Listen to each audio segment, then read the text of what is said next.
from topics in entertainment law to topics in intellectual property law.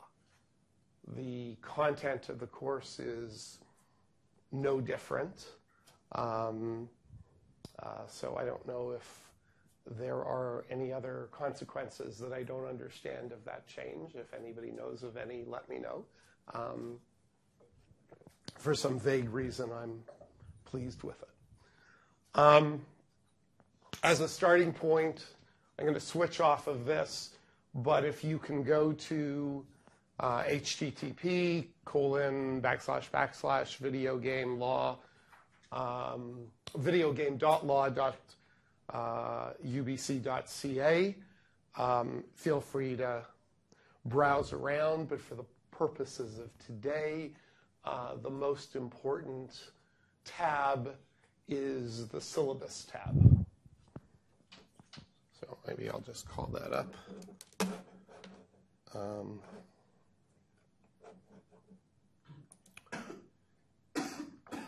But I'll take you through, and the one thing that, well, let me talk about the syllabus tab. Has everybody got it on their computers? Okay. So what I hope that you notice is that it is a living syllabus. It was an experiment. I didn't know if it would work, but I took my old syllabus and I wanted to see if I could not create the standard paper version. So like every other, I shouldn't say every other, like the thoughtless, non-green academic that I can be. For 25 years, I would walk in for the first 4 weeks of the course with, and Ken Cavalier will remember this, with huge numbers of copies of the syllabuses, and I would revise them every week for the first 4 weeks till I finally got the course looking the way I wanted it to, and untold trees were killed in the process. So putting the syllabus online seemed a good idea from that perspective. But then what became really clear as I was doing this was that every single resource that I had provided on the written syllabuses that you guys then had to go search for, I could embed. And that it turned out there was absolutely no compromise. Every case that was on the syllabus is embedded. You can go to it, you can open it, you can read it. You never have to actually leave the syllabus. And what shocked me as I was doing this is that there wasn't a single compromise. At no point was there something that I wanted to include that I couldn't find a link to. So between the book and the syllabus, you don't have to go anywhere else. Now, I'm hopefully going to show you lots of reasons why you might want to go other places. And hopefully I've put lots of other places in the website for you to go, but we'll talk about that. But it should be really, really easy. And just to talk a little bit about today, because obviously you couldn't have done this, nor do I expect you to, but you'll see Class 1, Introductory Ramblings. How am I doing? I'm certainly rambling, so I think I'm right on point.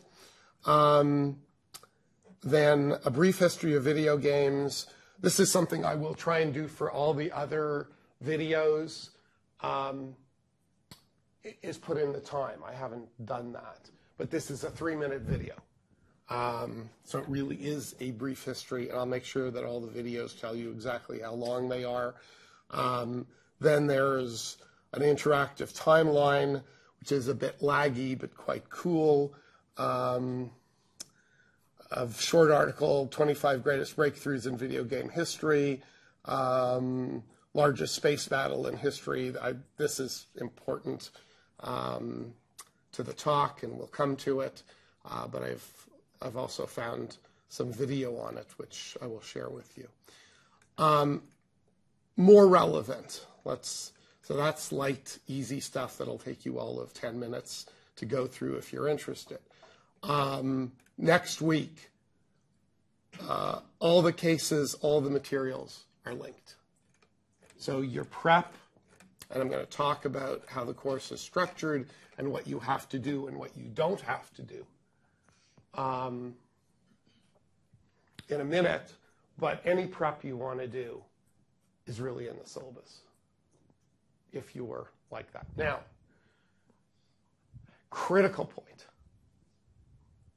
If you are the kind of student that feels like everything that is available you have to go through, and you have to read, and you have to understand, and you have to make notes on, this is not the course for you, because you'll go crazy. There's way, way too much material, and I have no expectations that you are to go through it all. I see it as my job to make sure that it's available to you for reasons we'll talk about. But even to give you a sense, I mean, it's a lot of fun. It's really cool, but it'd be nice if you get a mouse that worked. Okay, resources. So there's a pull-down menu. The top is actually an index. This is what's on the index. Let's just go to copyright and IP.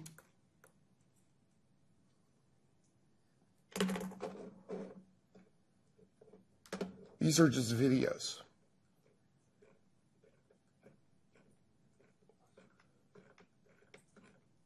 Okay. If you went through all of this just under copyright, it would be 15 hours of viewing.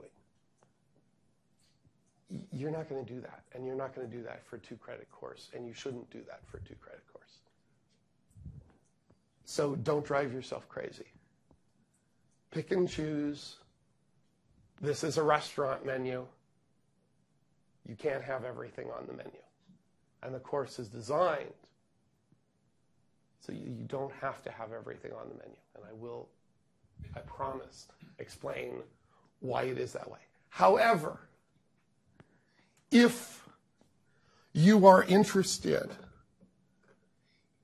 in writing a paper about video game mods, then you pretty well do have to watch Larry Lessig and William Fisher's copyright course at Harvard talking about free culture. And you also want to see the event on appropriation art, because that's very close to modding. So the key to this course, and the key to really having fun with it, is to start identifying what you're interested in and following that muse. This is a paper course. So don't be intimidated by the amount of material that's available to you. It's available to you.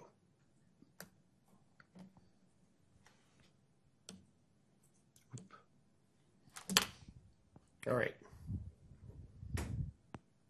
So now we begin.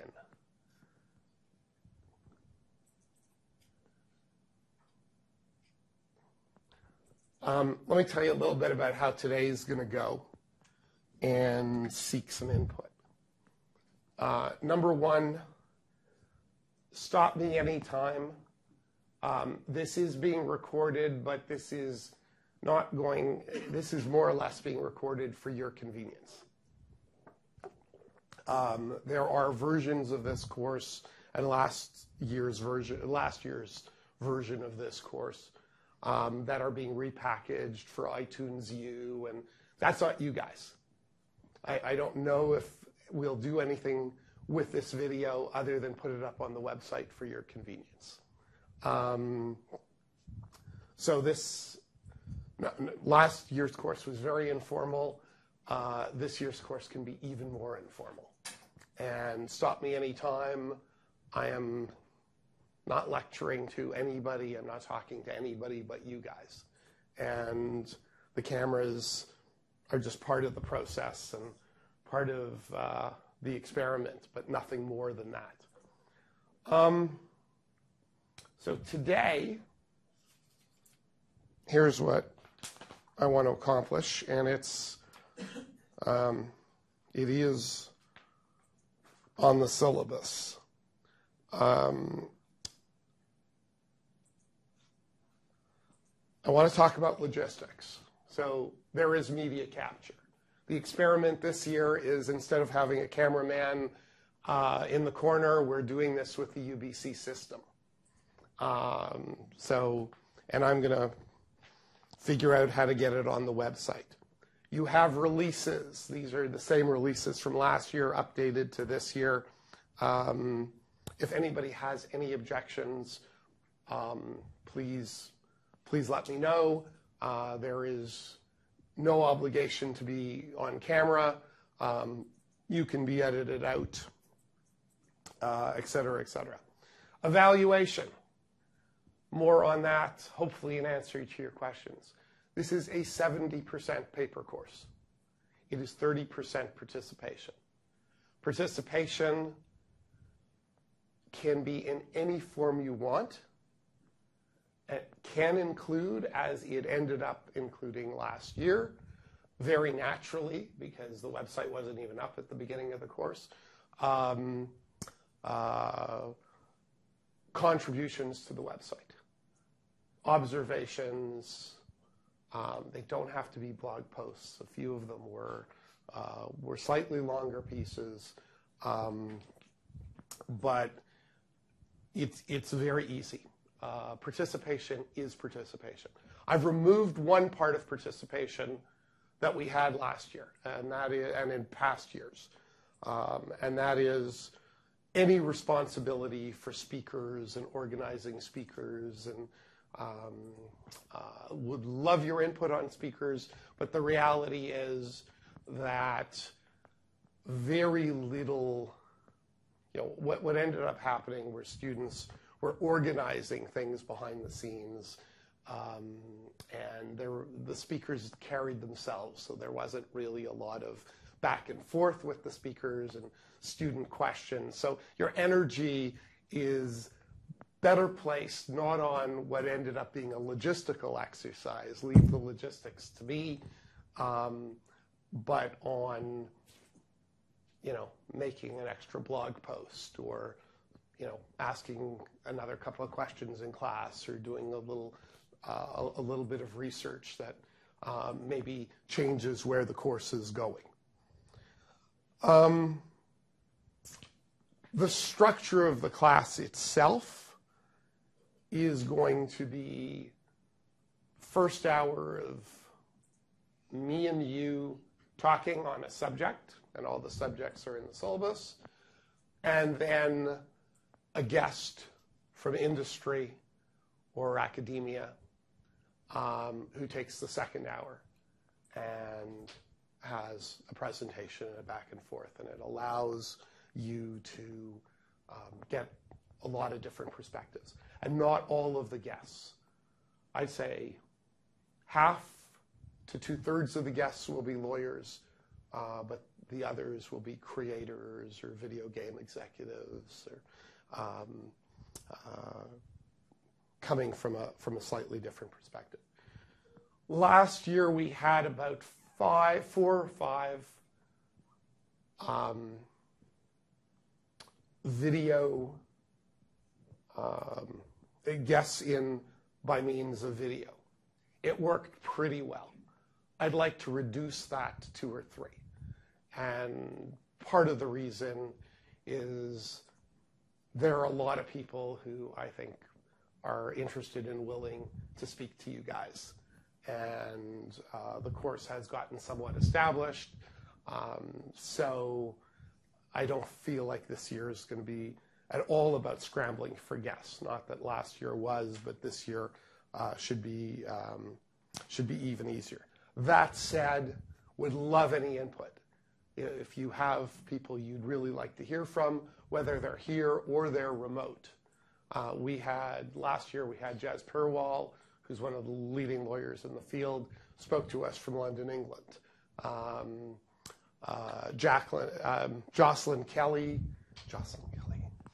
Jennifer Kelly, how could I do that? Jennifer Kelly came up from San Francisco to speak to us. She actually came up especially for this class, and I'm hoping that she will do that again. So the speakers, not your problem. Website we'll go through a little bit more. And I guess one final point, which will make more sense in about 5 minutes. I do not do one-word slides. I tend to do very intense, quote-rich slides as we get into the meatier parts of the course, with lots of cites and lots of quotes. And if you are trying to read off of the slides, you will be frustrated with me. The slides are, like everything else in the course, meant to be a resource to you, meant to be a resource for the papers that are 70% of your mark. So enjoy the talks, feedback. Just know that there's a richness of resources behind all of this that if you need is there. That's the value of it. So the slides are structured in that way. They're not structured to make me look good when I speak. I don't care about that. I care more that you can go back to the slides, which will all be posted on the website, and go, oh, I think I might want to write about this. Click on the link, and you're off to the races. So that's why the slides sometimes can get kind of intense and kind of overdone. And I apologize for that because it doesn't make for the best presentation, but it's there for a reason. It's there as a resource and not as a resource to help me speak. Any questions? Okay. Let me say something about this room. This room has great tech. That's why we're here. I will simply make the observation that it will cool down. It's kind of hot. It will cool down by mid-September and stay cool. But I recall this from last year. The first 2 weeks are mildly uncomfortable. So layer. Okay. Origins of the course. This is the 7th year that video game law has been taught at UBC Law. In its first year, it was co-taught with University of Victoria Law School. So in 2005, and Ken Cavalier, who is a doctoral candidate here at the law school, was essentially TAing that course.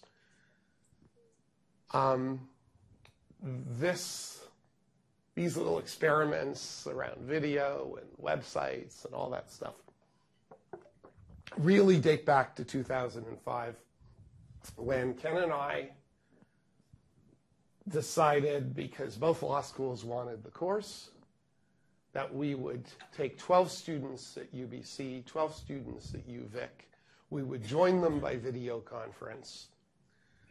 And every second week I would fly to UVic and video conference from there into UBC. But it was a two-way video conference, so the students could see and speak to each other.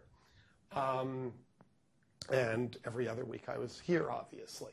And there would be a TA in the opposite law school. And we didn't know how it would work, and it worked absolutely marvelously. And I don't know if Ken has any observations on that experiment, but it was 2005. It was a long time ago, and what was stunning was the degree of interactivity that was possible, that didn't seem possible. And that will emerge not only as a theme of the course, but a theme of how the course is being taught. Ken, I don't know, do you want to add anything to that? Well, I don't know, it's kind of hard. Most of the people in this room, I'm sure, are far more familiar with a much more interconnected situation. I mean, this essentially was just a step above a conference call with just a telephone in the middle of your table, and all you had was audio. We did have a camera view of the other classroom, and you could see the people that you were talking to. But it was you're in a much better situation now, I think, because you're going to have the opportunity with the interconnectedness to be able to interact much more closely. You know, you could look to images. It was hard to sometimes find ways of making sure the image was available to both places at the same time. It worked pretty well, though, as an early experiment. But there's been a lot of development since 7 years ago. And the real point being, this isn't the first crazy set of things that we've done. All of which reminds me, to facilitate cameras and things like that, I don't know if you guys have used it much, but hit the button if you have a question. If you don't hit the button, the world's not going to end, and I'm still going to answer the question, and we're still going to talk. So, but it facilitates audio, which you might appreciate later if for some reason you need to go back to the video of the class. So originally, the course was this book. But this book, before being this book, was an outline for a course which was rejected everywhere as being too far out there. So it's one of those funny things about the academic world is that once you write a book, everybody wants it to be a course. So for this to be a course, I couldn't get it to be a course just by doing a course outline and submitting it. I had to write the book, and then it was actually easy for it to become a course. It's just sort of how it works. You now have the second edition of the book, and you will see from the course outline sort of gives you a suggested way of reading through the book. Again, treat the book as a resource. Don't feel like you have to read every word of it. Hopefully it's interesting enough. The really cool thing about last year was that, and I don't know if this is a rule or just a good rule of thumb, but after teaching the course for 5 years, I ripped everything up and I completely started from scratch. So what really this is the second year of Video Game Law 2.0. And, I can probably dig out an old syllabus if you're interested, but it looks nothing like what we have today. And it was really liberating at the beginning of last year to not look at the book, not look at anything I'd ever done before, not look at an old syllabus, and literally create this course on a clean sheet of paper. All new topics, all new approach. And if any of you go into teaching and you are teaching one course for a long time, do this. It's incredible. It's fantastic. What happened was I was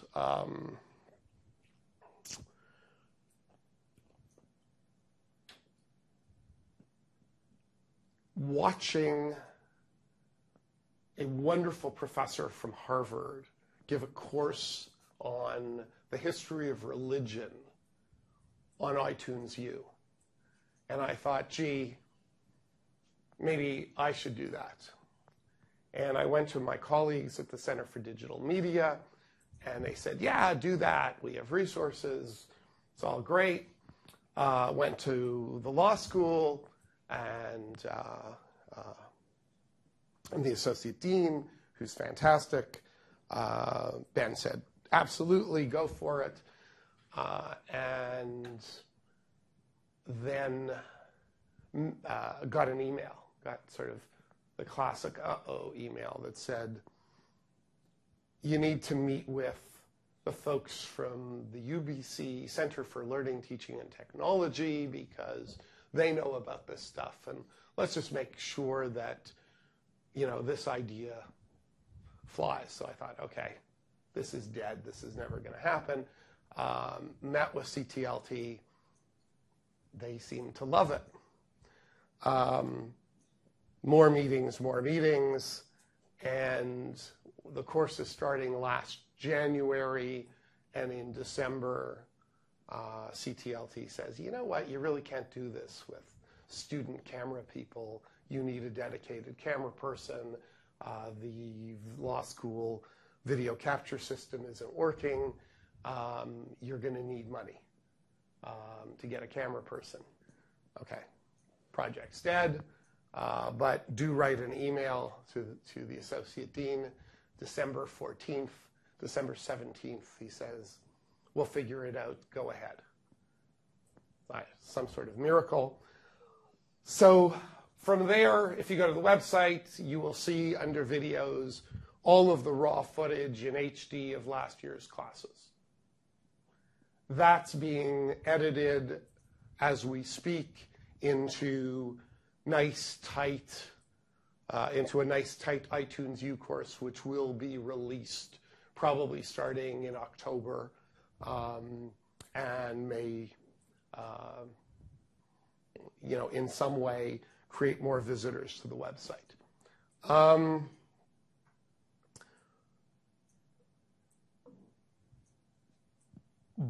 the same time that happened, CTLT said, have you thought of having a course website? I said, no, I don't know how to do that. They said, we'll build one for you. So they built a blog site. I started maintaining it. It was on a totally different URL. This year they said, let's put it on the UBC law URL. The law school said, great. And that's how it's come to be where it is. And I think in many ways, the website, because it's a real tool for you as students, has become the far more interesting part of the evolution of this course to me. Okay, what are the goals? So my goal is for you guys to be engaged with the course. To do that, you need perspective, because what we're going to be talking about is really complex. And it may not seem that way. It says video games. That's got to be easy. It's not easy, but this isn't an exam course. This is a paper course. So that's my wife's souffle, and it engages me greatly. Whenever I look at it, I go, okay, how am I going to do this? How am I going to eat it? How am I going to cut it up? How am I going to make sure there's enough left for the kids?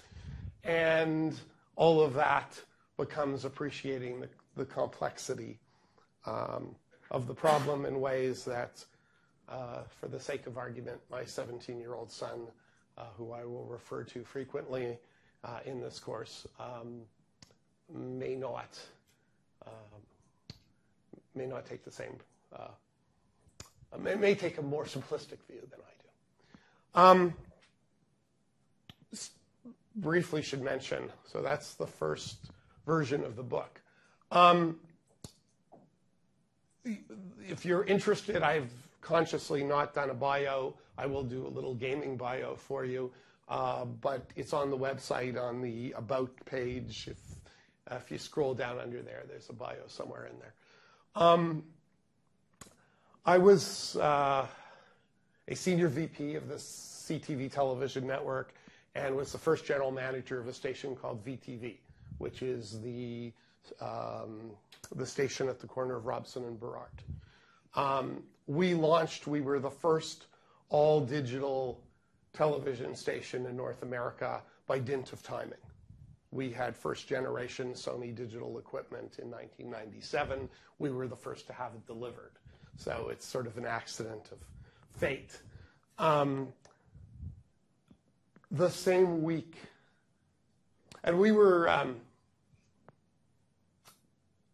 got it. You know, we understood that the web and digital was really important. And we had Candace Callison, who has since gone on to do her doctorate at MIT and is now teaching at the School of Journalism down the road. Candace was our full-time dedicated web reporter. She's the third person over. That's me, by the way, with hair. And on the 6 o'clock news, we had a 10-minute segment every night about the web. We were well ahead of the game. Our news got absolutely no ratings at all. Well, that's not true, actually. We dominated, absolutely dominated 18 to 24-year-old ratings. But in 1997, nobody cared about 18 to 24-year-olds. Had we stuck to the strategy, or had the station stuck to the strategy, 18 to 24-year-olds in 1997 grow up into the prime demographic. And we had them. And had we kept them, perhaps that was a strategy. But that's not the point I'm trying to make. The point I'm trying to make is that we understood digital was important. We did something about it. We had tons of money because we were owned by a large corporate conglomerate, and we had a relative amount of freedom, and we completely missed it. The same week as VTV went on the air, little entity in California got a name reservation for Google.com. We had no idea what the web would turn into. We knew it was important. We were smart, but that isn't enough. We had a lot more media savvy. We had a lot more money than they did, but we weren't even close. So I tell you that story because as you go through this course, humility is a good thing. It's easy looking at digital to think we know. The third picture is my 11-year-old daughter last year, before last year's iteration of the course, talking about, I told her what I thought was the pedagogic technique. It was all about your papers, your project. And so my talks, the guests, and and the book all contribute to that center point, which is you. And of course, what was missing was the website, because we had no idea at the time that there would be one.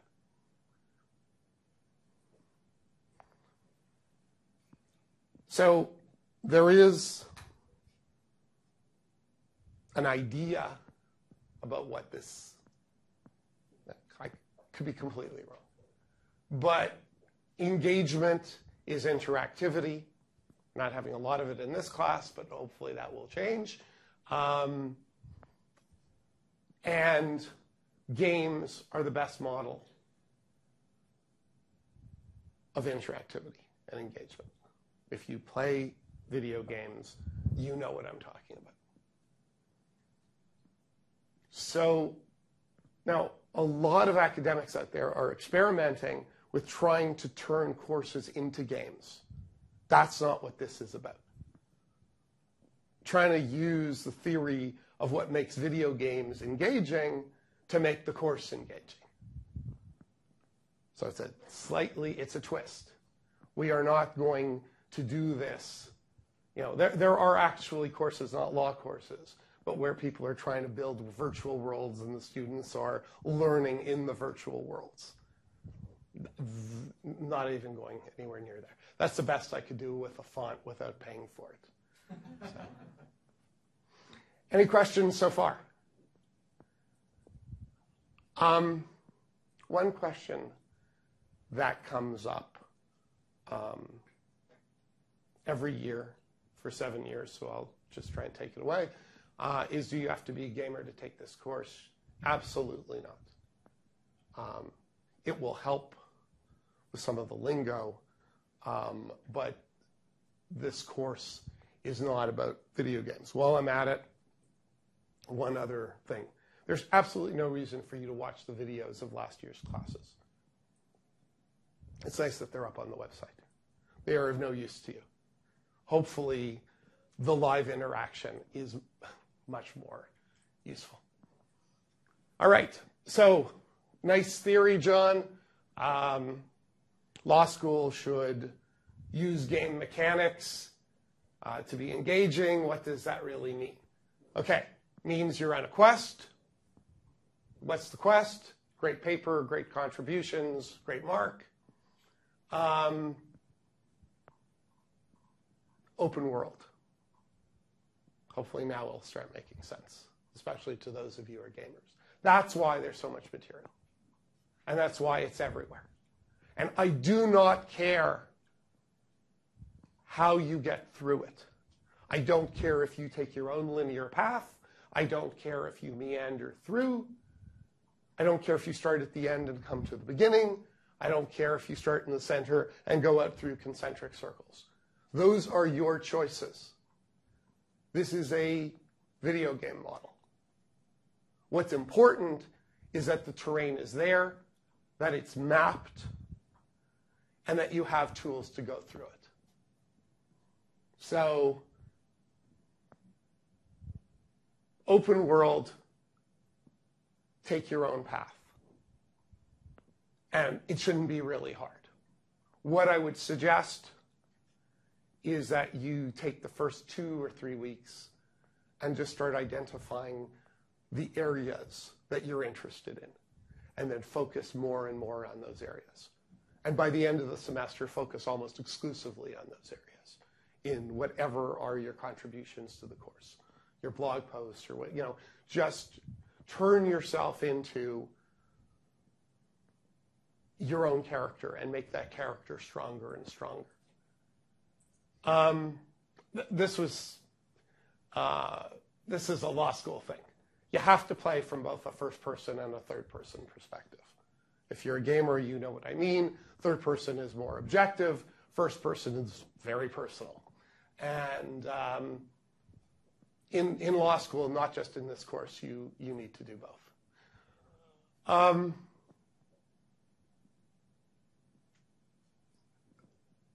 There are tools for user-generated content. That's the website. There's tons of downloadable content. And the best part of last year was when students engaged with each other, not with me, with each other on the website. through posts. That's really fun. That's the multiplayer part. The model is definitely Skyrim for those of you who are gamers, if it had multiplayer, which it doesn't. Okay, website you can explore every week, except this week because I wanted to tell you about it. I post news of the week. That's down here. So that will be up every Wednesday morning. You need not go through it. And you need not read every article, ever. But do try and take a flip through it and see if there's something that interests you. Usually there's something fun. Usually there's something that's in your area of interest, hopefully. Now, all this stuff comes from somewhere, and it's all layers deep. News of the week is essentially culled from my Twitter feed, which is @GameBizLaw. If you are really interested in too much information, then @GameBizLaw is where I repost tons of articles that certainly don't make it into News of the Week. So there's a lot more there if you're looking for it. Syllabus we've talked about. Obviously, everything feeds into the front page. I've shown you the resources. Look through the index, look through the videos. Again, this is 3 layers deep. The top layer is in the syllabus. You'll notice there are some videos in the syllabus. All the videos that are in the syllabus are in are on the resources page. Everything on the resources page is on my YouTube page, plus even more videos that may be of interest to you. So this is a culled list, and there's probably 55 videos on my YouTube page, which you'll find referred to in the syllabus. Again, these are just research tools. You will drive yourself nuts if you're trying to watch all this stuff. It's my job to watch all this stuff. It's not yours. So, but it's all layered, and there's depth to it, and hopefully that helps you. And if there's something I really want you to watch, obviously I've put it on the syllabus.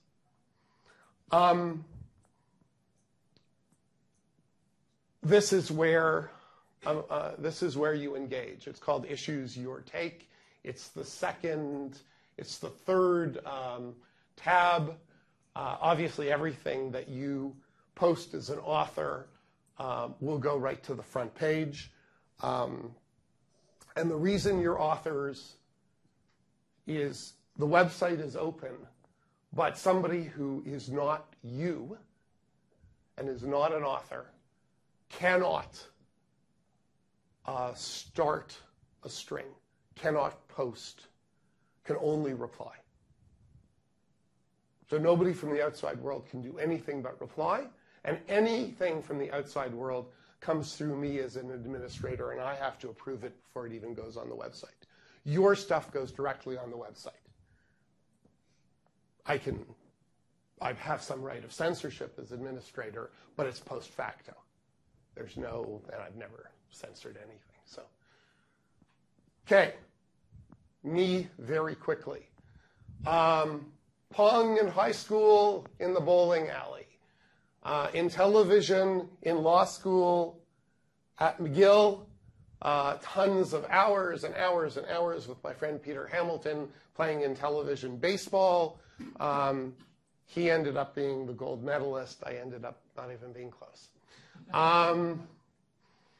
Given the number of hours we played in television, it's a miracle he was the gold medalist. Tells you how smart he is. Blake's, Toronto, Peter Hamilton, you'll find him. Embarrass him with Intellivision stories. Sega Saturn, which proves that I can buy really hated technology. So that's sort of early days of practicing law. Sega Saturn, again, stuff is complex. First game device to use CDs. miserable failure. You'd think the first one to go to the medium that ultimately won would succeed.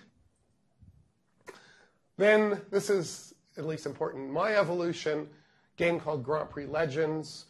And Grand Prix Legends has informed almost everything that this course has become.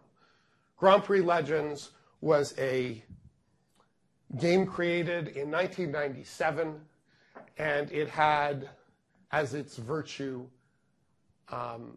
highly realistic physics. It was the first racing game to have super high fidelity physics, or at least to trend in that direction, or try.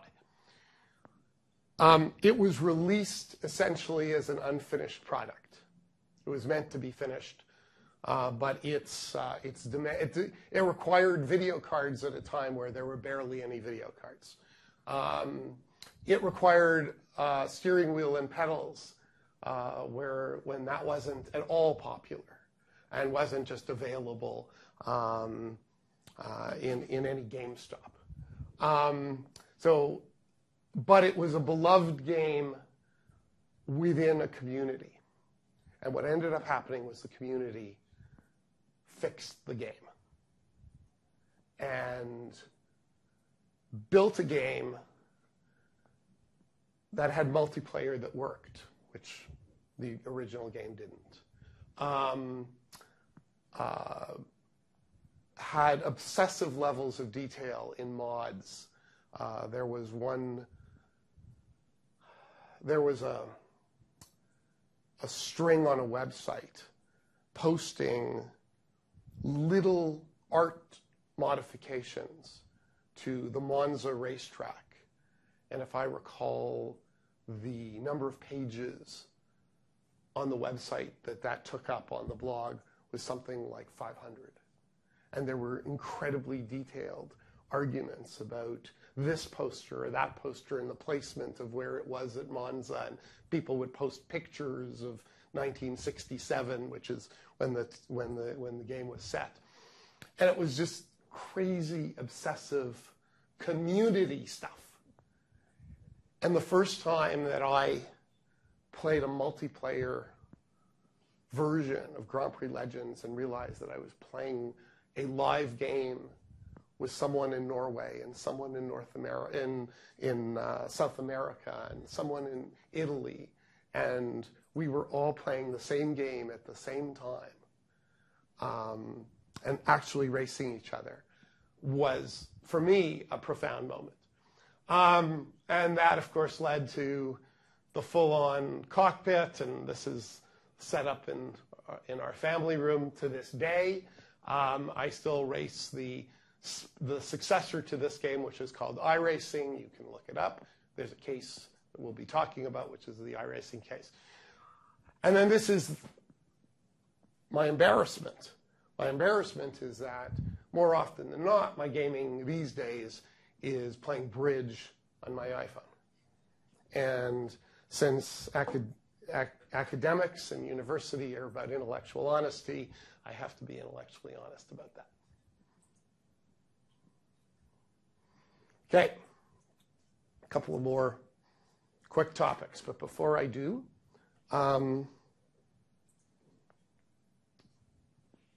any questions? You know what? We are going to stop here. I was hoping... Oh, no, we don't have to stop here. I've been up for too long. Does anybody want a 5-minute break? No. All right. We are, in fact, right on schedule.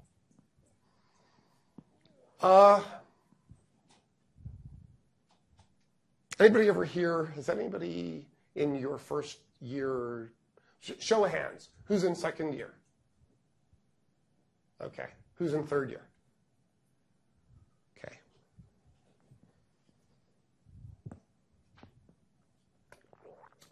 Has anybody talked about the law of the horse? Ken, do you know what the law of the horse is?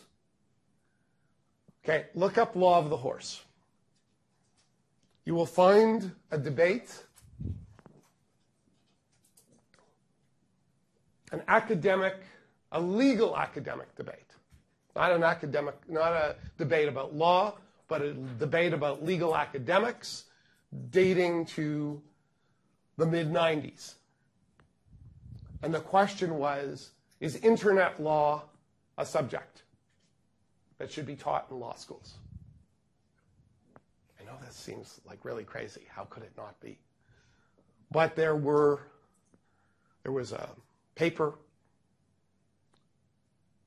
that was written by a professor that said, just because horses exist doesn't mean you teach law of the horse. Horses and everything that has to do with horses can be derived from contract law, from property law, from everything else. Those are the real subjects. So do not teach law of the horse. And internet law, web law, is law of the horse. Larry Lessig at Harvard wrote a paper that refuted that. And you've never really heard about law of the horse since, because he argued that internet law was a real subject. You can say the same thing about video game law. You can say, well, is this law of the horse? Aren't you just taking all of the subjects? That law already covers everything we did in first year. If I'm smart enough and sophisticated enough, I should just be able to apply that to video gaming. There's nothing different here. So it's the debate about should there be subject matter, area subject matters as courses. You'll have to decide for yourself. I'll hopefully help you decide. But the starting point for me, and Ken was there, I think, when I first made this observation.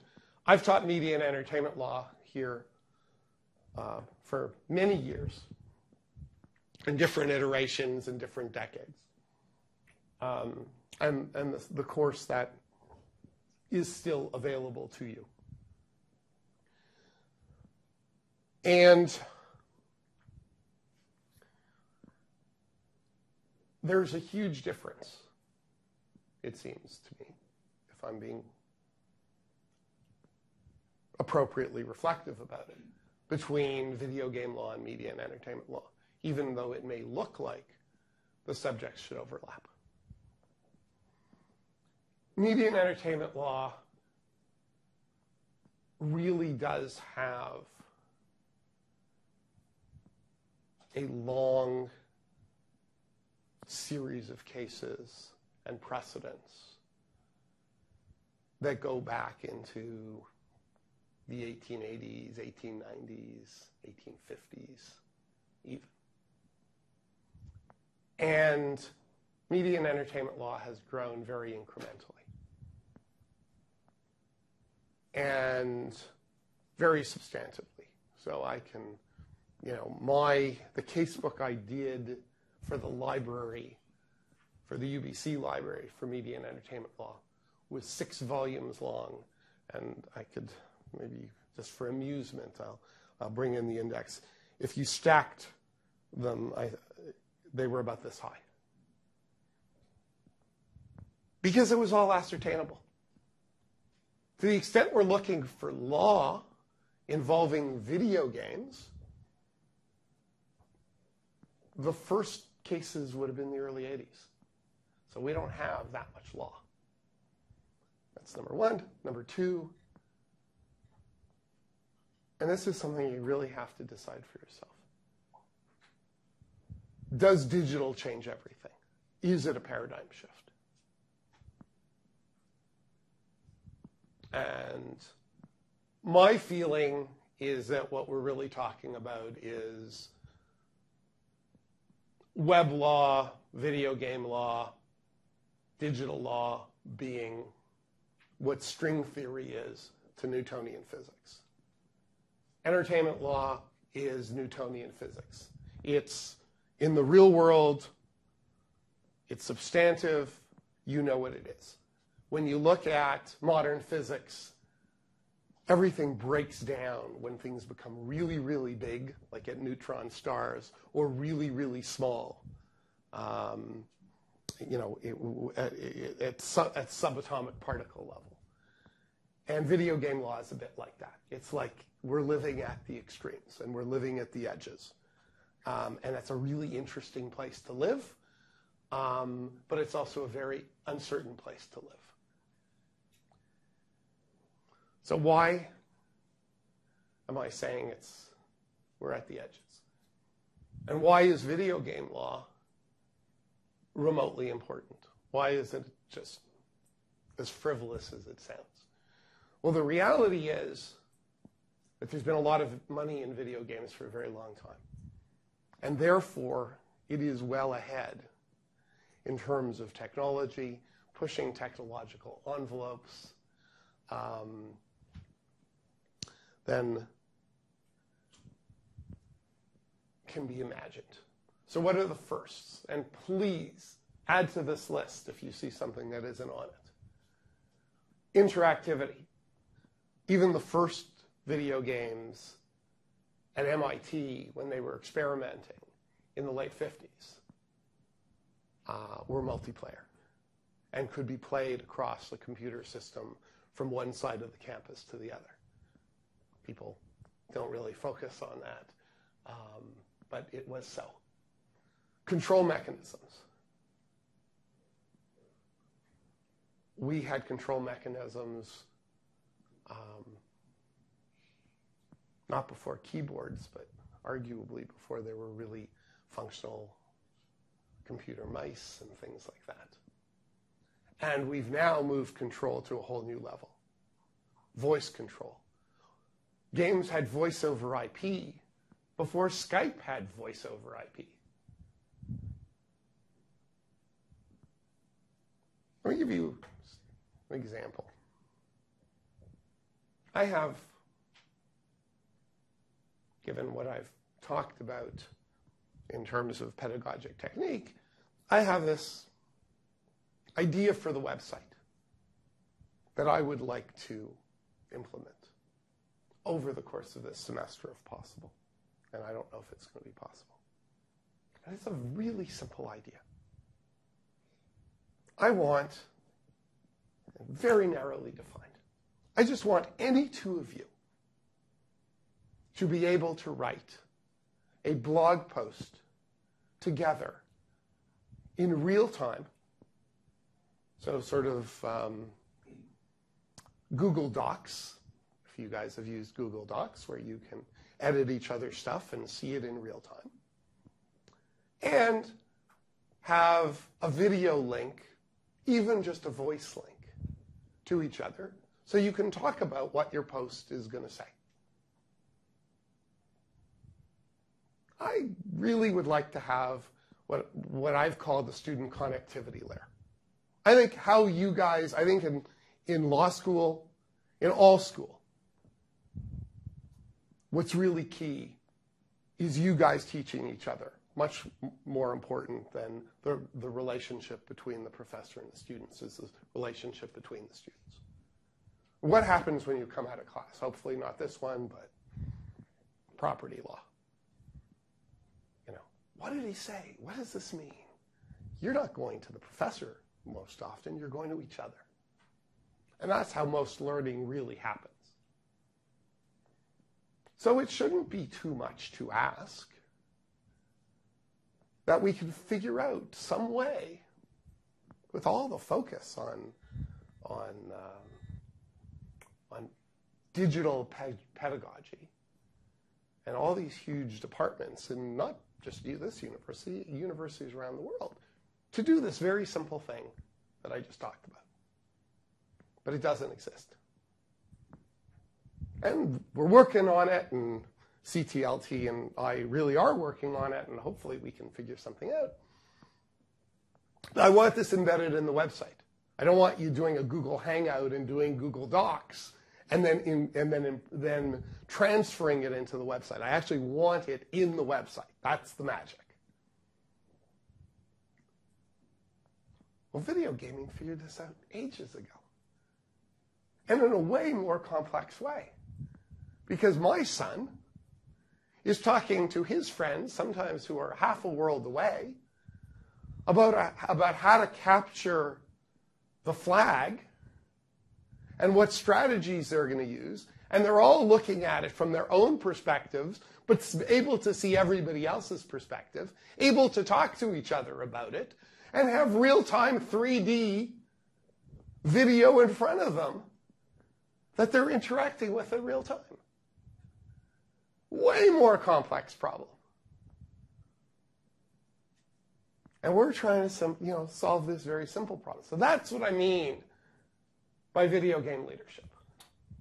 Because the problem that I've been talking about in a university context that trying to solve in 2013, and there's always some gaming geeks who are way ahead of me in this class, probably was solved, in multiplayer Doom in, 98, 99? Someone will have the right answer to that. But a long, long time ago, and in a much more sophisticated way. Online community, don't even get me started. There have been communities around Grand Prix Legends and the flight sim community, which are just made up of the most rabid people ever. You gotta love the spirit of people who figure out where old planes go to die, buy the nose cone, put it in their living room, and then build computers into it so that they can play Microsoft Flight Simulator in it. I mean, it's a very special thing. Social, voice over IP, open world, avatars, all these things that we're now seeing in social digital media, 3D, virtual reality, portability. Nintendo's been around forever, long before iPhones. 13-year-olds figured out portability before the rest of us. It's good to know that this still doesn't work. Okay. Any questions on that? Any contributions to that? Should I hit the button here? Or... Yeah, hit the button. I'd say virtual economies. Brilliant. Of course.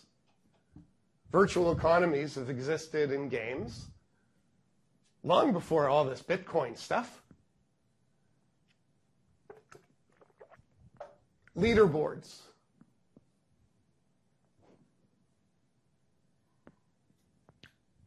What's a game?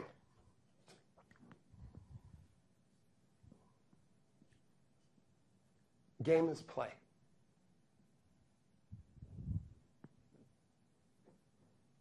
Games are interactive. And video games, take play and, in a sense, digitize them.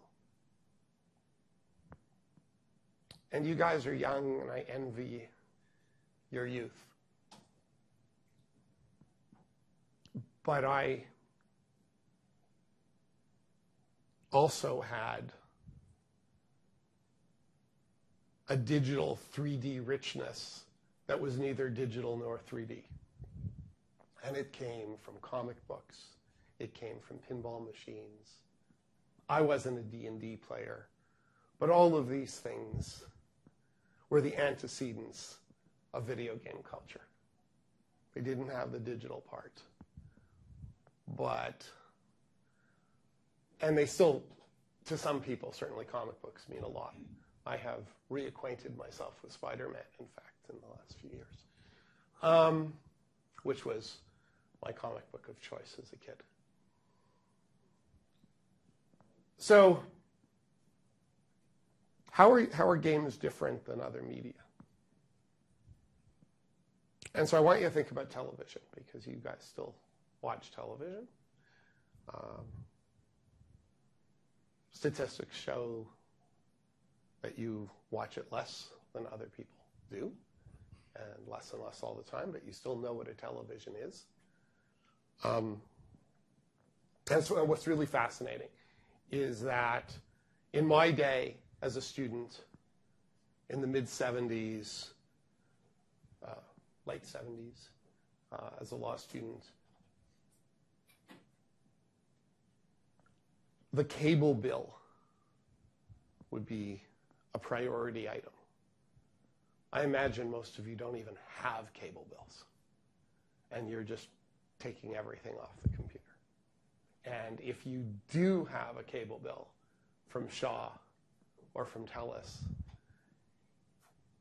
there's a lot of things that you would pay first and be willing to lose that before, and things have changed. But think about television. And television has some wonderful words associated with it. Television comes from a transmitter at a central point. So the television transmitters in Vancouver, many of them are up on Mount Seymour, I think. And they beam down to the city, and it's one way. The only control you have is the clicker.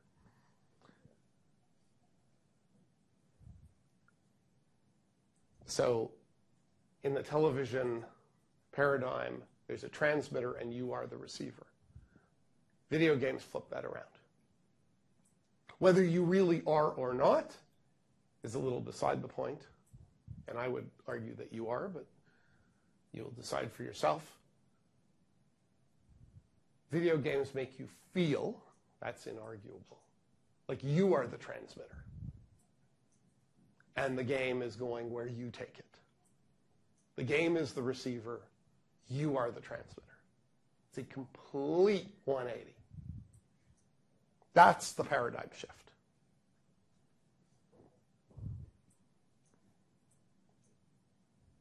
And it is play, because play is like that.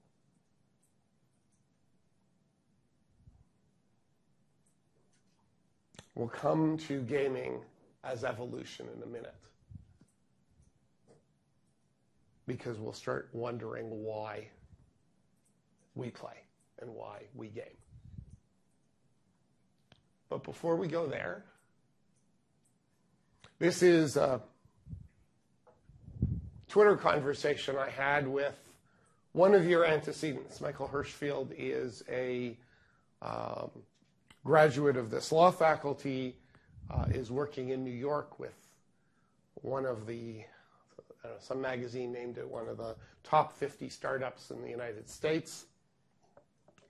He started there about 3 years ago, right out of law school. And he tweeted this article from the New York Times at me with a question. The author argues, it coincides with the release of Madden 25. It's just, I think, came out in the stores last week. And it's the 25th anniversary. It's called Madden 25 because it's the 25th anniversary of EA's Madden football series. And the author in the Times says that playing the video game is a sport. Football is a sport, but the video game version of football is a sport as well.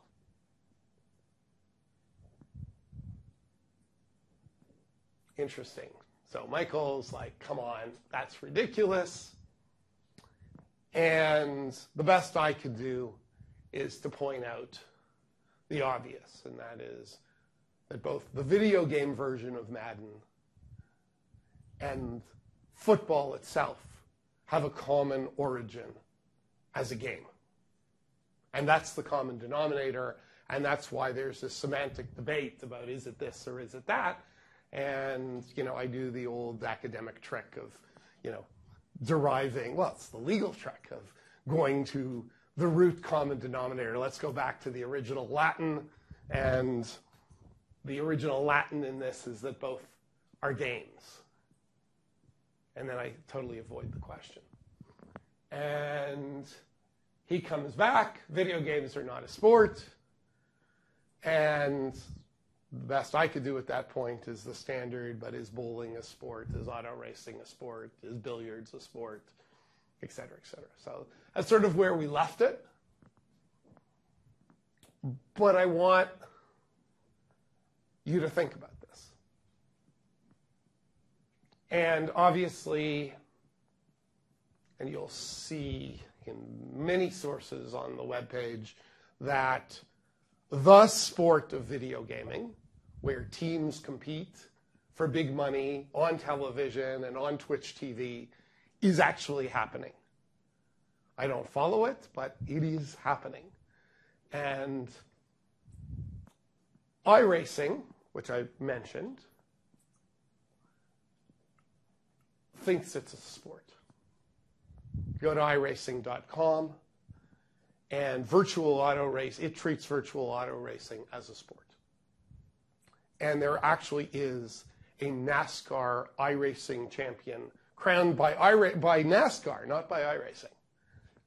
So, whoever was the NASCAR champion of a couple of years ago, Tony Stewart, was on the podium at the final press conference, and the iRacing NASCAR champion was on the podium next to him because he won at the sport of iRacing NASCAR, which is sanctioned. So it's a really interesting debate. And does it have hugely legal aspects? No. Does it inform the complexity that forms the backdrop of the legal stuff we're going to be looking at this semester? Yes. So the rest of today is just about introducing the complexities.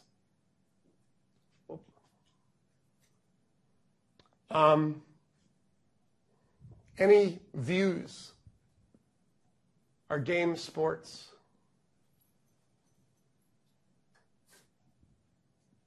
I'll add one thing into the mix. It's fascinating to me a couple of years ago when the Canucks were in the playoffs. My son preferred playing whatever the year of NHL was than watching the Canucks at the same time. He would play as the Canucks, play the same team that they were in the playoffs with, rather than actually watching the game. I don't know what that means, but that must mean something. Of course, the next generation of Xbox is going to allow you to do both at the same time. So, comes back to the question of why. So why games? So this is a particularly odd discovery in my life.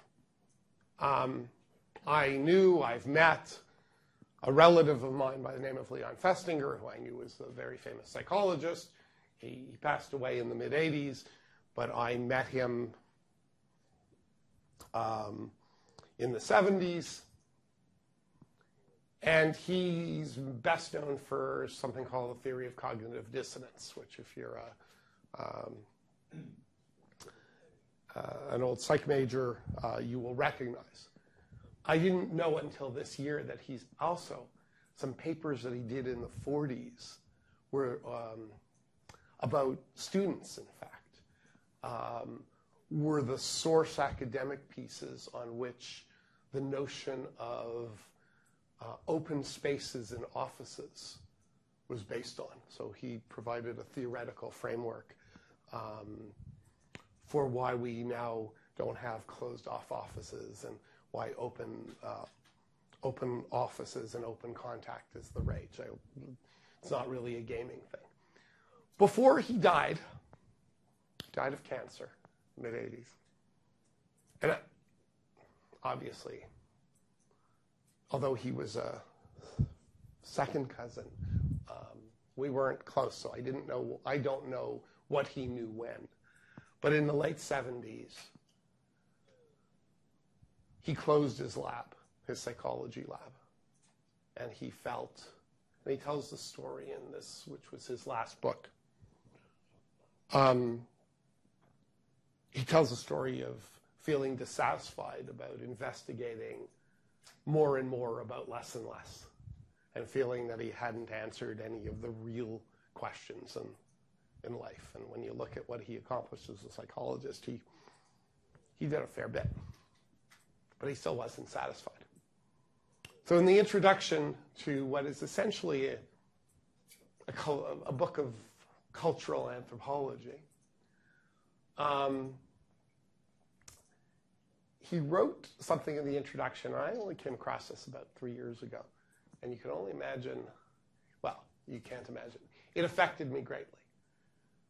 I wrote this in 82.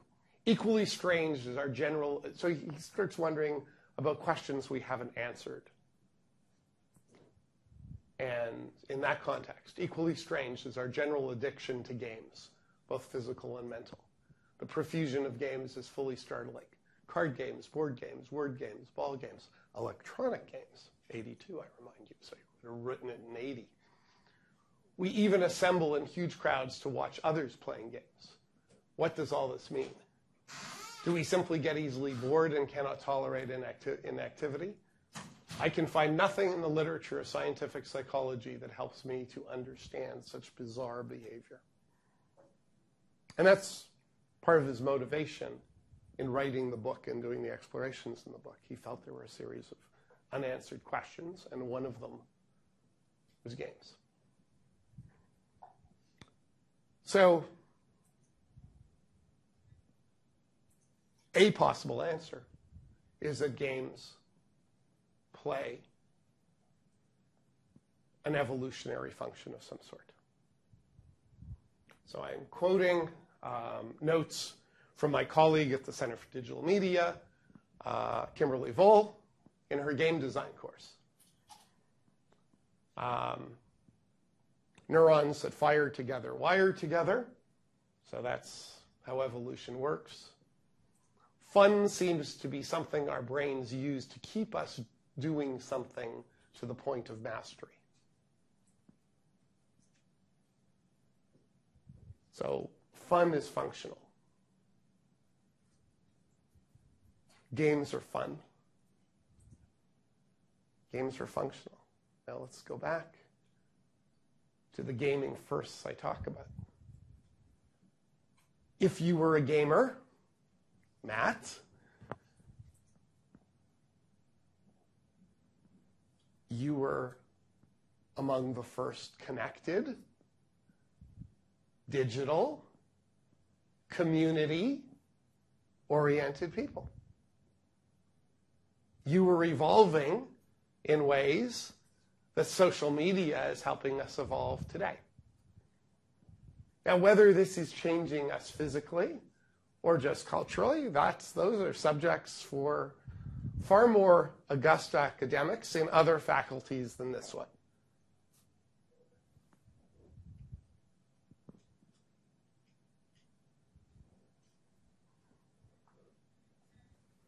A couple of evolution. I would have loved to. I do not have the talent to turn that into a gamer with a joystick. I mean, that's the obvious, next step, at least for this course. And I did think of it, but have no ability. Story from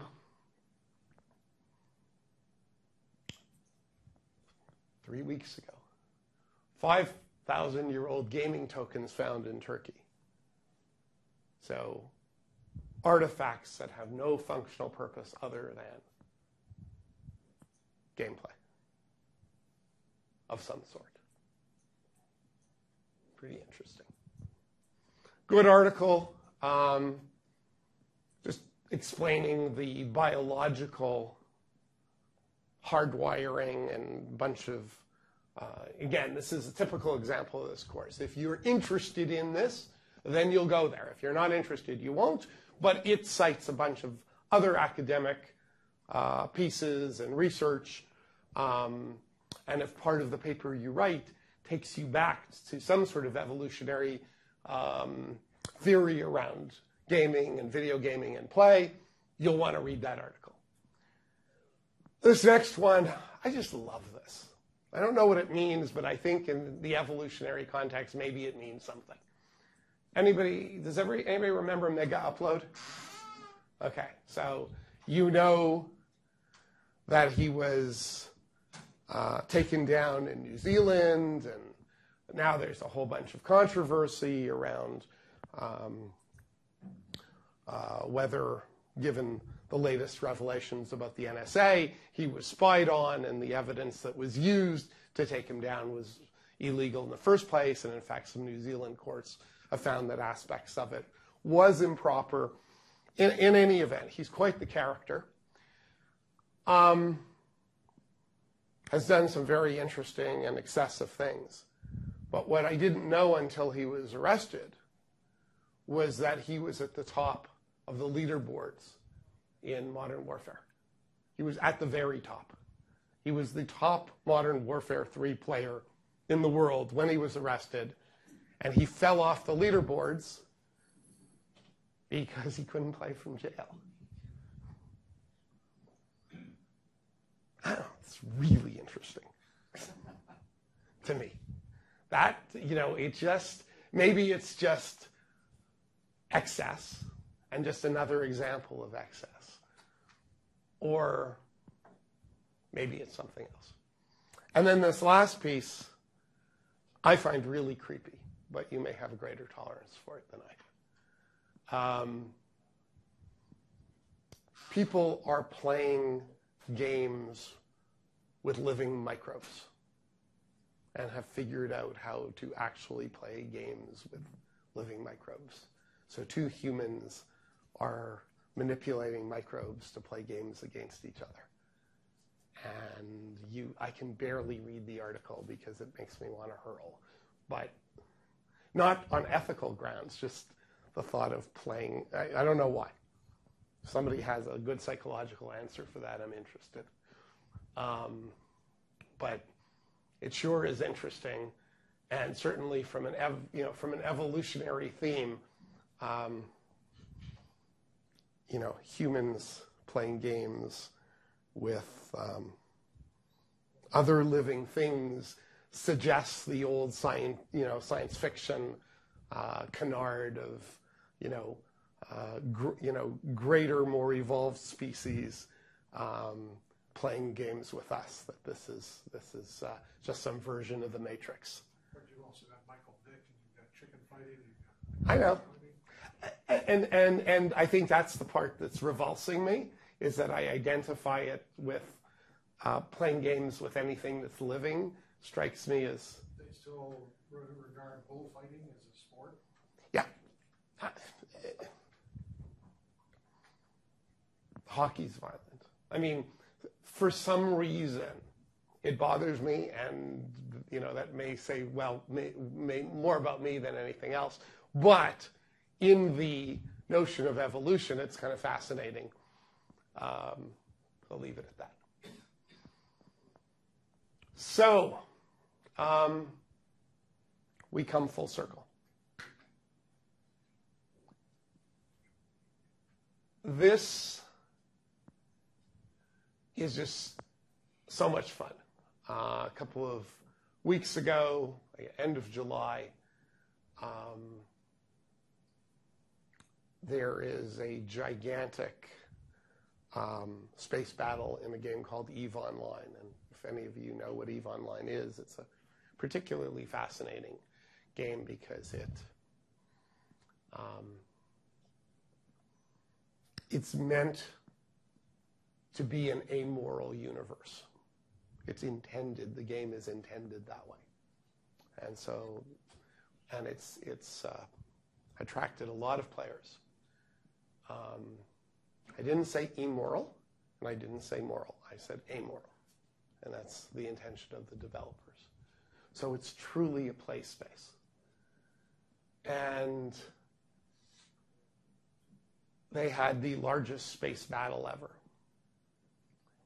And to go back to the point about virtual economy, those 2,900 ships have actual economic consequences in the real world.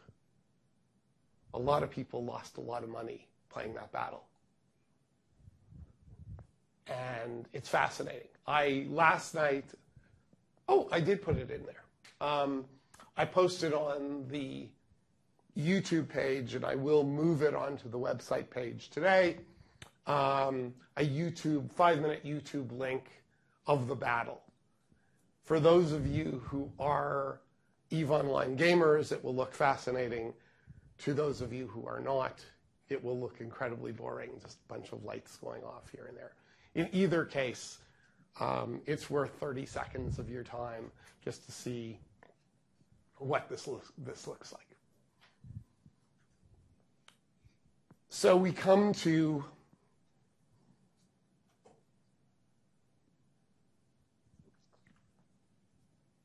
the question,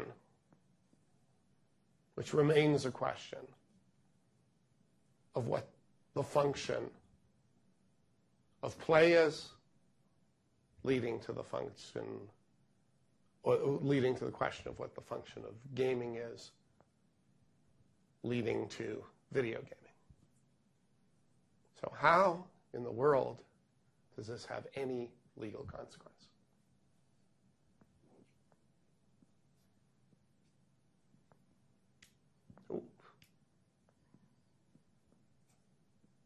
Oh, this sort of squashes things. I'll have to remember that. The actual slide does not obscure the last word, which is object.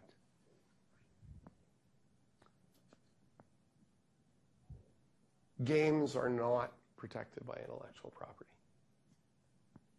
Video games are protected by intellectual property.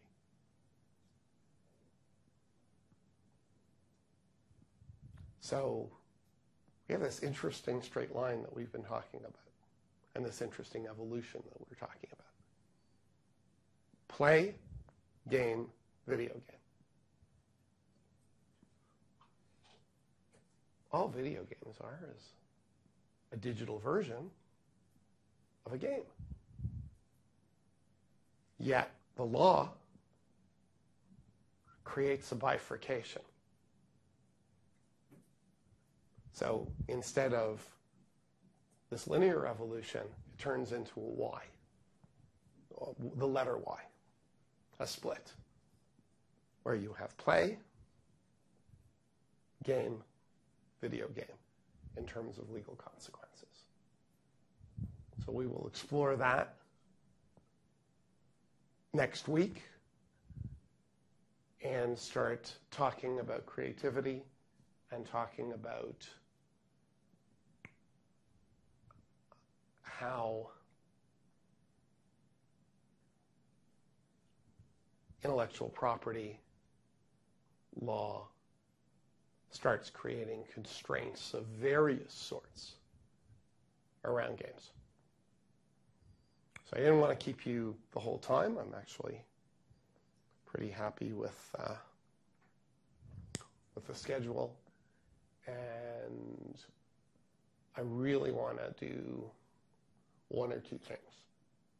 I want to get any questions, comments, suggestions for the course, areas that you want to explore, don't want explored. You can email me about any of this stuff at any point as well. But reactions, and please engage on evaluation, engage on anything at all about the course. I mentioned the participation portion of remarks, and I think you talked about blog posts, right? Yeah. And other things. What are those other things that we can do for the website and also can? First of all, it doesn't even have to be about the website. Right. So participation by asking questions is perfectly good. If you wanted to make a presentation about something in the context of the class, you could do so. If you wanted to take 10 minutes or 15 minutes or wanted to show us something, that would be great. Anybody who, again, I don't imagine in this class this would be an issue, but if anybody doesn't want to post publicly, we can either figure out aliases to hide your identity, or you can just submit stuff to me by email for evaluation purposes. It can be a dialogue. It doesn't have to go on the website. Right? It doesn't, this is not about building up the website. The website will take care of itself.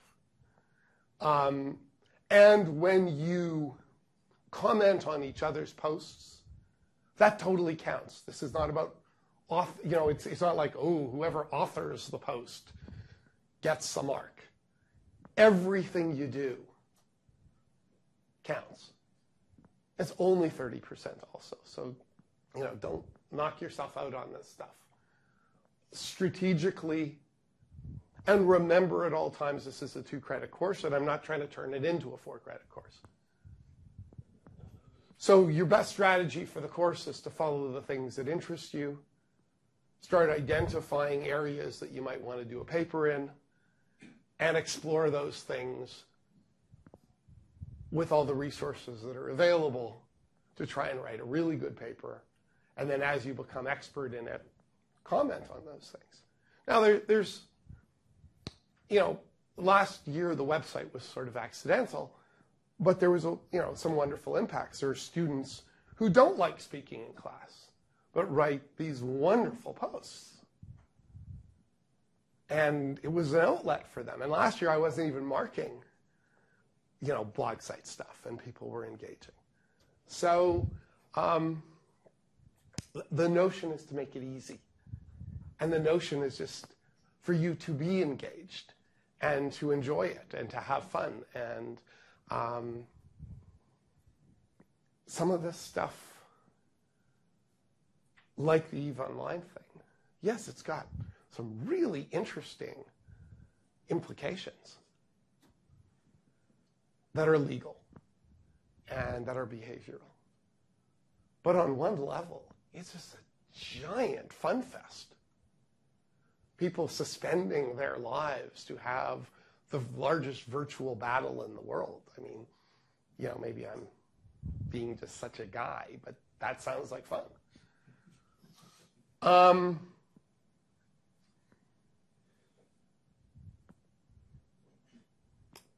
So don't feel like it only has to be the website. Past years, long before there was a website, obviously, I remember some students did a little video on violence. They took the most violent games and, did a 3-minute video and said to the class, how can you condone this? Now, I'm not trying to create a flood of video projects. There were none last year. There was one paper, should mention one thing. I do seek approval, but I am not in any way averse to or ruling out projects rather than papers. So one of the students last year wanted, instead of submitting a paper, to write a novella about themes involved in video game law. Very tough thing to do. Got it approved. He submitted it. I marked it. All good. So, if you were in he was a third-year student, and he was getting really tired of writing the same length paper in the same way on relatively the same topics, and he wanted to experiment. He didn't get a breakthrough mark or anything. He did fine. But I didn't mark him up or down for the fact that it was a novella. I just found the right academic criteria. And I did seek approval, and I got it. So, if somebody wanted to do a video for their 70%, I think I don't do it without a lot of conversation, but it may well be possible. And again, I want to stress this. And I don't know that it needs stressing.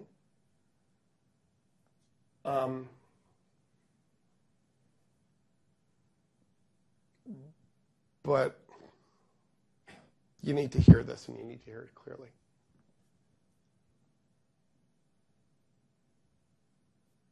The course is not about the website. The website is about the course. The course is not about the videos. The videos are about the course. The priority is you guys. The priority is your learning experience and your engagement. The fact that we take all of it and we make it public facing is maybe a responsibility of legal infrastructure if we're going to tell the world that ignorance of the law is no excuse. Then, it's okay to make sure that the world knows what's discussed in law schools and discussed in courts and all of that. If you're going to say you should know the law, you need to give people the tools to do that. But the mission of the course is not out there. The mission of the course is in here. And since we've got the technology, and since it's kind of fun and it's engaging and hopefully will help you learn and explore better, we're using it. So don't ever feel like you've got to feed the website. The website's here for you. You're not here for the website. And I probably didn't have to say that, but because you guys are such a digital generation that you don't care about such things. But maybe if it helps even one of you, it's useful. Any other questions, please? I have another question. So regarding the 70% major project or term paper, right? Because this course, I guess, is kind of really flexible and casual, do you think we can get a list of the prior term paper topics and projects so that we can sort of have an idea to brainstorm on? Well, that's a cool idea. That is a cool idea. So I don't know that I can give titles, but I think what I can do is give you kind of categories, and I can do that for next week. I had an ambitious plan for last year that was too ambitious. And I'd love to implement it, but I don't think it's realistic. I thought of designing a series of exam questions for an exam that I'm never going to give that might suggest topics to people that they might want to do. So it was a bit. So I think what would really be better is to go more directly at it. It's a clever idea, but some ideas are too clever by half. And that's, hey, let's start a discussion either by email or in person or on the website, depending on how open people want to be.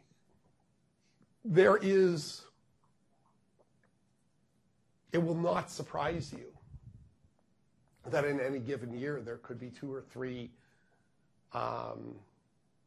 papers on violence in video games. So I don't pit those papers against each other. I don't, it'll never happen. I would be disappointed if it did happen.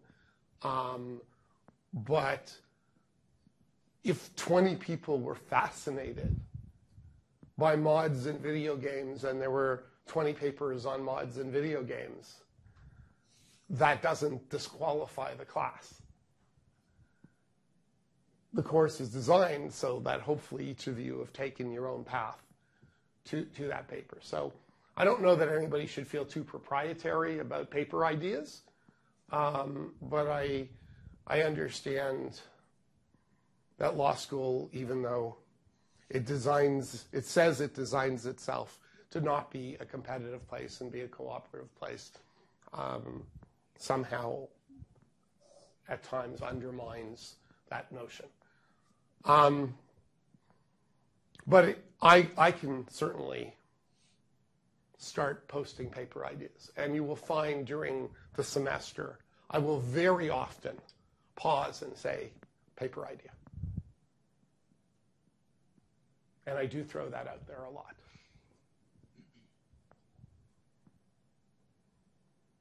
I will try and find an office. I will try and create office hours. Generally, I've done them 2:30 to 4:30 on Wednesday. But, you know, I don't know how you guys are scheduled. So if it's, you know, if it's better some other time or some other day, let me know. Other questions? Feedback? You said that it used to be an entertainment law course. There still is. It still is? There still is. It's taught by Joe Weiler in second semester generally. So just as regards the paper, you want us to connect video games to law or to intellectual property in specific? I want you to connect video games to law. So, and in fairness, this is really important, do not be deceived by the fact that this is classified as an intellectual property course, because it's been a topic in media law subject, but really the way the topics evolve in this course from a legal perspective, I'd say they are equal parts at the end of the day. Freedom of expression, freedom of speech law,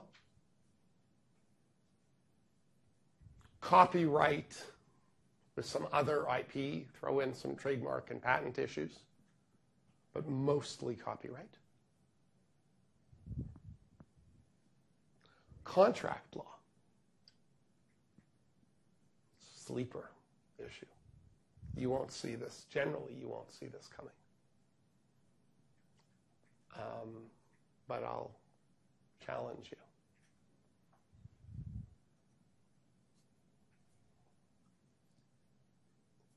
How many end user license agreements and terms of service do you figure each of you agree to in a year? A lot. Contract law has become the sleeper subject in this area, and it's huge. Absolutely huge. And we dedicate 2 full classes to it, and it can ease, and it shows up in a lot more places. And what's really happened is that there is, I talk about the complexities of the course. There is a very, very complex battle between contract law and intellectual property law. And contract law is elbowing intellectual property law out of the way, because you can opt out of copyright law through contract. And that's really what's happening. A lot of those end user license agreements that you agree to and don't even read, and neither do I, and neither does anybody else, expressly modify what would be the, if I can just use the phrase, common law of copyright. And we dedicate a fair bit of time to that dynamic. And now the stakes of that are getting very, very high. And the reason is for the fourth part of the circle. So we've got freedom of expression, IP, copyright law, contract law. Anybody want to guess what the fourth overlapping circle is? Property? No, that's mostly in contract. Starts with a P, though. Privacy. Becoming a huge issue on a whole bunch of levels. And what's really interesting, and this isn't just a video game law issue, this is a digital media issue, is that those end user license agreements are allowing your privacy to be compromised. They are, if you read them, you know, if you're, my son had a great line the other day. I hope I can find it quickly. But I wrote it down. Yeah. It was, my wife said to him, do you have that email on something to do with a math teacher or something like that? And Jeremy said, I think I deleted it, but maybe I'll call the NSA and see if they have it. So all of those end user license agreements say that the corporate entities that you're entering into those contracts with can cooperate with law enforcement.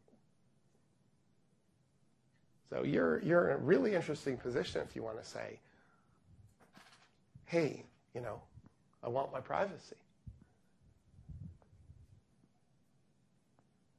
Your privacy, the extent you have it and don't have it, is mediated by those agreements. And that may be really clear when you're dealing with Facebook, where there's a lot of controversy. But you have no idea what you've signed away when you do a terms of service or an end user license agreement in a gaming context. Because we don't think that way. And now add in Connect, add in cameras that are looking at you as you game. And things, again, start getting really complex. So video game law seems like a bunch of frivolous issues, but hopefully the point of this talk is to show that it so happens that video gaming is sort of the neutron star, the far point in the universe that tends to deal with these issues first and therefore mediate them for the rest of digital media.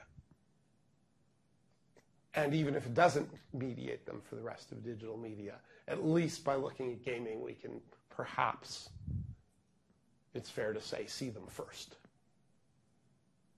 And we're going to be talking a lot about those kinds of issues. And one of the things that is going to come up during the course where all of this meets is the integration. Games are moving away from screens. If you look at Google Glass, if you look at a game like Ingress, and taking gaming back into the real world and integrating the digital and the physical. The legal implications of that are just mind-blowing. And we will never figure out what they are fully, but we will be able to identify them and ask questions about them. And that's what the course is about. Any other questions at all? Didn't mention criminal. I didn't mention criminal. Please mention criminal. Well, I've talked about the virtual economy. We have talked about a variety of other sorts of elements where the physicality is often important in the criminal code. And yet you have, through gaming, quite often, what happens if somebody steals your avatar or steals your magic sword or does a variety of misappropriation? You have all kinds of questions in there. There's defamation, which is criminal sort of comment on other people. Yeah.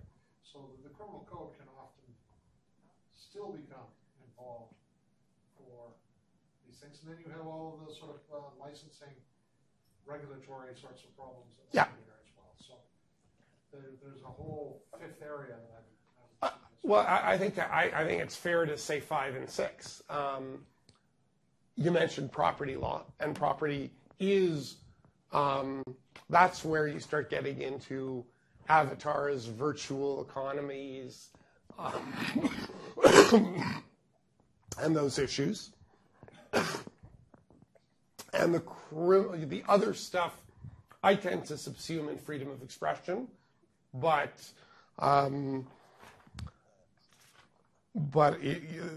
Ken's exactly right. If you go through, I think we're done with this. So let's just quickly go back.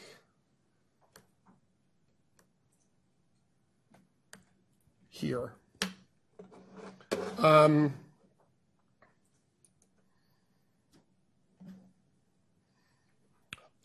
should mention, I've told you not to look at course video and notes, but all of the notes from last year, one place where course videos may be helpful to you is guest speakers from last year who talk about things that are either different or are different guest speakers than we have from this year. So there's a repository of guest speakers. Unfortunately, some of the best guest speakers, senior lawyer from Microsoft came up from Seattle, from the Xbox division to talk to us about privacy. He couldn't be recorded. Because he wanted to be very frank with the class. And pedagogically, if you're he didn't want something floating out there. Lawyers from EA, we recorded them, but they weren't comfortable with the video going out there. Hopefully those same speakers will come this year. I'm quite sure they will, but other speakers might not. So there is at least, don't look at course videos at all for me, but for the guest speakers, it's useful. I'll just mention, there's no reason to go through news of the week, but if you do want to do a scan, and again, if you're ever going to look at this, only look at it as in the context of the paper you're writing. So don't start, there is now, I kept News of the Week alive from over the summer. So we have a lot of news items there. It's a complete waste of your time to start going through that now. If you can just keep current, you'll be accomplishing a lot. But once you know what your paper topic is, it might be worth the 30 minutes it'll take you to really quickly scan through all the News of the Week articles to see if you've missed anything or see if there's something that twigs now that you know what your paper topic is.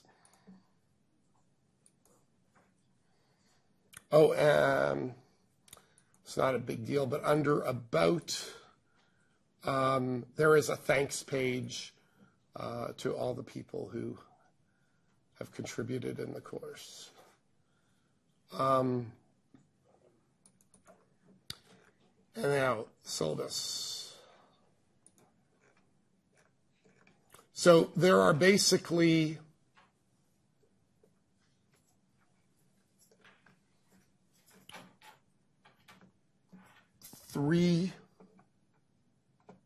four means of the course. And the course is designed in sections. The first section is about creating, so it's freedom of expression. Connecting ends up really being about contract law, primarily. Controlling ends up being about the regulatory and criminal things that Ken was talking about, although we also talk about originality and controlling originality, so intellectual property shows up in that sense, where you're trying to control somebody else's originality. You've ripped off my game. And then conciliation is really just the last couple of talks, trying to put it all together and put a bit of an ethical framework around it. ever try to tie it up in a bow. It's, way premature. So that's essentially, if you flip through, the videos that I really want you to see are obviously on the course syllabus. Joanna Blakely, Lessons from Fashion's Free Culture, if anybody hasn't seen it, is mind-blowing. It's just a wonderful, wonderful piece that creates a great framework, even though it has absolutely nothing to do with video gaming. The Vlog Brothers is 3 minutes of fun on contract law, just to have the proper degree of augustness. You guys will have heard about the Keller and Electronic Arts case, which is the right to use college football players' images in EA's football games. Found video of the oral arguments, which is a lot of fun. And you really do have to watch Anita Sarkeesian, Damsel in Distress. It's a 3-part series. All the parts are available under the resources section. But part 1, which created a lot of controversy, the role of women in games. Lawrence Lessig on Aaron's Law. You probably want to skip the first half hour, which is not him talking. It's about him getting his chair at Harvard Law. But after that is maybe one of the most powerful presentations on the digital world you'll ever see. And stuff on privacy. I'm a big Jonathan Zittrain fan, so you'll find a fair bit of him.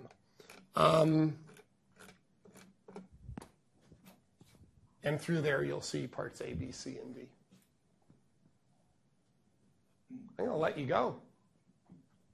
I hope to see you next week. Not I hope to. I will see you next week.